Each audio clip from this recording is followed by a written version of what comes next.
Здравейте на всички, добре дошли в този туториал, в който ще ви покажа как да си смените трудността на вашия Minecraft сървъра.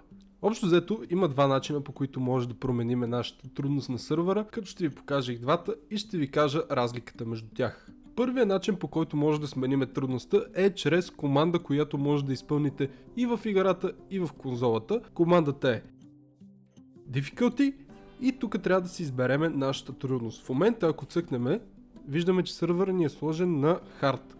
Мога да го променим, примерно на Easy.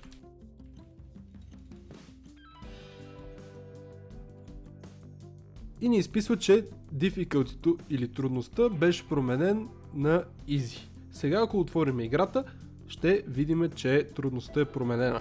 Вече сме в туториал сървъра и ако отидем на Options и Online, виждаме, че Difficulty е на Easy. Това беше първият начин, по който може да си смениме трудността на нашия сървър, но каква е разликата между втория и този начин? Разликата е там, че когато изпълните командата, тя ще важи до следващия рестарт на сървъра. Тоест, първоначално сървър е бил на Hard, вие чрез команда го променяте на Easy, както в този случай, но ако рестартирам сървъра, той ще си седи на Hard, след като бъде рестартиран. Как обаче да променим Difficulty за постоянно?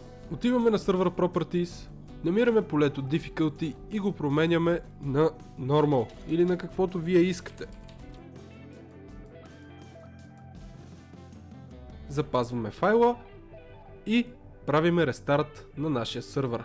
Сега ако отворим отново Options на Online, виждаме, че Difficulty е на Normal и ще седи така за постоянно тази трудност. Надявам се този туториал да ви е бил полезен. Ако имате някакви въпроси, може да отворите тикет в нашата клиент зона или в нашия Discord сервер.